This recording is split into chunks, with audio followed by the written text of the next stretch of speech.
Hello friends वर्तमान discussion करवा +3 fourth semester Odia honours core 8 रो unit 4। तो यूनिट 4 रो समस्त 2 मार्क विशिष्ट संक्षिप्त प्रश्न उत्तर गुड़िक एठार माने आलोचना करवा। वीडियोटी को आरंभ करने पूर्व जो मैंने वर्तमान पर्यंत चैनल टी को सब्सक्राइब करना सब्सक्राइब करनियंतु, बेल आइकन टी को प्रेस कर दियंतु जाफल आगामी वीडियो नोटिफिकेशन गुड़िक सर्वप्रथमे आपण मानक निकट में पहुँची पारिबो। पूर्वर अनेक गुड़े वीडियो अपलोड हो सारी तो आपने चैनल टीर प्लेलिस्ट को जाए समस्त वीडियो देखिपारे। तो वर्तमान आलोचनार विषयवस्तुटी कौन अटे? वर्तमान आलोचनार विषयवस्तुटी हूँ ओडिया लोकनाटकर स्वरूप और प्रकार भेद। तो एथिर अंतर्भुक्त विषयगुड़ी कौन कौन अटे? एथिर अंतर्भुक्त विषयगुड़ी हूँ पाला, दासकाठिया, दंडनाच, छौ नाच, लीला, दधी, डालखाई और करमा। तो प्रश्नटी कौन अटे देखिए। प्रश्नटी हूँ लोकनाटक क्या कह जाए। तो लोकनाटक कहले आम एठार कौन बुझू ना प्राचीन मनीष मनरे प्राकृतिक परिवेश सृष्टि होता चिंता चेतना भावावेग मनोरंजन निजस्व ढंग अभिनय को लोकनाटक कह जाए। तो लोकनाटक कहले आम एठार कौन बुझू ना प्राचीन मनीष मनरे कौन होता ना प्राकृतिक परिवेश सृष्टि होता चिंता चेतना भावावेग मनोरंजन निजस्व ढंगर अभिनय को कौन कहुए लोकनाटक कहुए। 2 नंबर प्रश्नटी कौन अटे? नाट्यशास्त्र प्रणेता किए? से अभिनय क्रिया को केतोटी सोपान रे विभक्त करियछंती। तो प्रश्नटी एठार मान कौन देखुचे नाट्यशास्त्र प्रणेता किए? से अभिनय क्रिया को केतोटी सोपान रे विभक्त करियछंती। नाट्यशास्त्र प्रणेता हेउचंती भरत मुनि।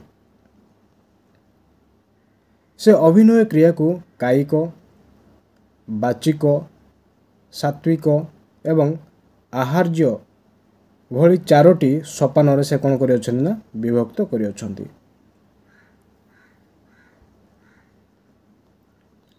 3 नंबर प्रश्नटी कौन अटे? लोकनाटकर धर्म कौन? लोकनाटकर धर्मटी कौन अटे? लोकनाटकर धर्म है सहर बजार ठारू दूर रे रहिथिबा अशिक्षित अर्धशिक्षित ग्रामीण जनतार मनोरंजन। तो लोकनाटकर धर्मर अर्थटी कौन अटे? ना लोकनाटक धर्मर अर्थ है सहर ठारू बा बजार ठारू दूर रे रहिथिबा अशिक्षित एवं अर्धशिक्षित व्यक्ति विशेषकर मनोरंजन उद्देश्य जो नाटकटी प्रस्तुत करा जाए ताको कौन कहा जाए लोकनाटकर धर्म कहा जाए। 4 नंबर प्रश्नटी होची लोकनाटक साधारणतः केतोटी रूप रे देखा जाए? लोकनाटक साधारणतः स्थिर व चलमान एहीपरि 2टी रूप रे देखा जाए। लोकनाटक साधारणतः केतोटी रूप रे देखा जाए थाए? लोकनाटक साधारणतः 2टी रूप रे देखा जाए थाए। सेगुड़िक होची स्थिर व चलमान। 5 नंबर प्रश्नटी होची स्थिर लोकनाटक कौन? जो लोकनाटक एक निर्दिष्ट स्थान थाए। तो स्थिर लोकनाटक कहले आम कौन बुझू ना जो लोकनाटक एक निर्दिष्ट स्थान रही थाए। उदाहरण स्वरूप गछ तल, खोला पड़िया, मंदिर, प्रांगण आदि रे अभिनीत हुए ताहाको स्थिर लोकनाटक कह जाई थाए।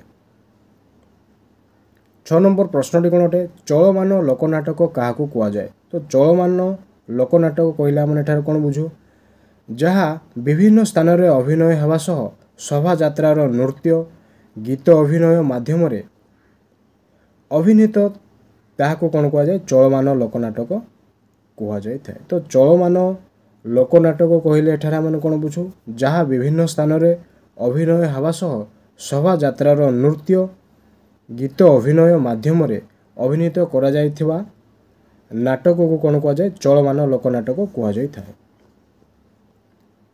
7 नंबर प्रश्नटी होची लोकनाटकर उपादान गुड़िक कौन कौन? तो लोकनाटकर उपादान गुड़िक कौन कौन अटे? सेगुड़िक है कहानी, अभिनय, चरित्र, नृत्य, संगीत, संलाप, रंगमंच, रस अवतारणा व स्रष्टा। तो यही समस्त उपादान गुड़िक कौन अटे ना लोकनाटकर उपादान गुड़िक अटे। 8 नंबर प्रश्नटी कौन अटे? लोकनाटकर वैशिष्ट्य गुड़िक कौन? लोकनाटकर वैशिष्ट्य है मनोरंजन, नीति शिक्षा, ईश्वर विश्वास सामाजिक चित्र सह संस्कृति सचेतनता व सद्भाव प्रतिष्ठा होची लोकनाटकर वैशिष्ट्य गुड़िक अटे। 9 नंबर प्रश्नटी होची लोकनाट्य केते भागरे विभक्त हो कौन कौन। तो लोकनाट्य को केतोटी भागरे विभक्त करा जायछि। लोकनाट्य को दुईटी श्रेणी रे विभक्त करा जायछि। सेगुडी हला गोटी होची आध्यात्मिक लोकनाटक अन्यटी होची सामाजिक लोकनाटक। 10 नंबर प्रश्नटी होची केउ गुड़िक आध्यात्मिक व केउ गुड़िक सामाजिक लोकनाटक अटे। प्रश्नटी कौन अटे ना केउ गुड़िक आध्यात्मिक व केउ गुड़िक सामाजिक लोकनाटक अटे। तो सेगुड़ी कौन कौन अटे देखिबा।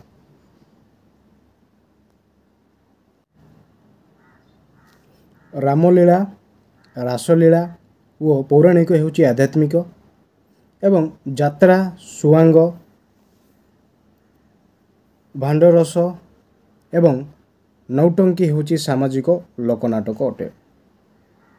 11 नंबर प्रश्नटी कौन अटे लीला नाटक क्या कुआ जाए एवं यार अर्थ कौन। जो नाटक चित्त विनोदन निमंते बेश गति दृष्टि हास्य एवं कथोपकथन द्वारा प्रियतमर अनुकरण करा जाए ताकू लीला नाटक कुआ जाए। तो लीला नाटक कहला माने एठार कौन बुझुना जो नाटक चित्त विनोदन निमंते बेश गति दृष्टि और हास्य एवं कथोपकथन द्वारा प्रियतमर अनुकरण करा जाए ताकू कौन कुआ जाए लीला नाटक कुआ जाए। यार अर्थ कौन अटे ना क्रीड़ा बा लीला अर्थ होची क्रीड़ा। तो लीलार अर्थटी कौन अटे क्रीड़ा अटे। तो आम एठार कौन देखिले लीला नाटक कहले आम कौन बुझुना जो नाटक चित्त विनोदन निमंते बेश गति दृष्टि हास्य एवं कथोपकथन द्वारा प्रियतमर अनुकरण करा जाए ताकू आम लीला नाटक कही था। यार अर्थ होची क्रीड़ा बा लीलार अर्थ अटे कौन अटे ना क्रीड़ा अटे। 12 नंबर प्रश्न रहा ओडिया भाषा रे रचित प्रथम लीला नाटक केउटी। ओडिया भाषा रे रचित प्रथम लीला नाटक हेउची विश्वनाथ खुंटियाक विचित्र रामायण। तो ओडिया भाषा रे रचित प्रथम लीला नाटकटी कौन अटे विश्वनाथ खुंटियाक विचित्र रामायण। तो यह को आमने कौन कही था बीसी रामलीला बोली कही था। तो यह पंडित नीलमणि मिश्र मत अटे।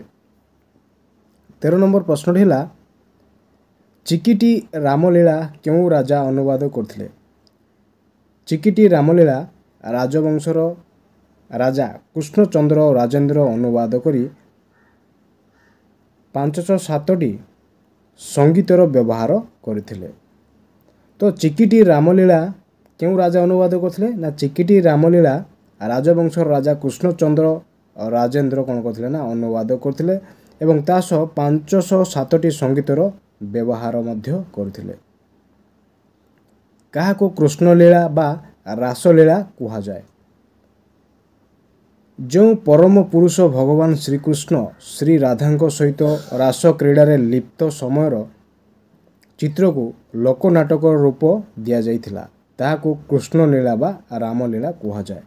तो कृष्णलीला बा रासलीला कहला माने ठार कौन बुझू ना जो महापुरुष भगवान श्रीकृष्ण श्री राधा सहित रास क्रीडारे लिप्त समयर चित्र को लोकनाटक रूप दि जाइथिला। तो यह को माने कौन कही था कृष्णलीला बा रामलीला कुहा जाए।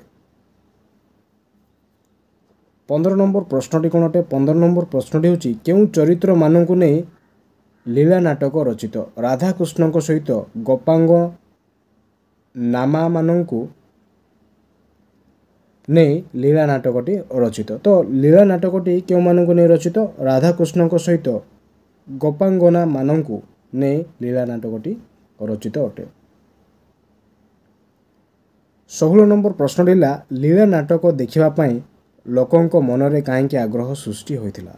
प्रश्नटी कौन अटे ना लीला नाटक देखिबा पई लोकंक मनरे काहेकि आग्रह सृष्टि होइथिला। कृष्णक चरित्र मानविक आवेदन संवेदना व अलौकिकता जोगु लोकंक मनरे लीला नाटक देखिबा पई आग्रह सृष्टि होइथिला।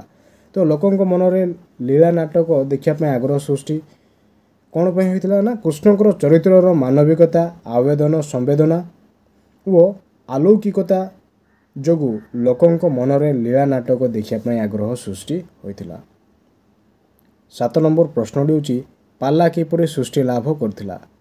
ओडिशा रे मुसलमान मानकर राजत्व समय हिंदू और मुसलमान धर्म मध्य एक सौहार्दपूर्ण वातावरण एवं हिंदू भगवान नारायण और मुसलमान मानकर भगवान पीरों को मिसाई सत्यनारायण पाला बा पाला सृष्टि लाभ करथिला। तो पालार सृष्टि किपरि होइतिला।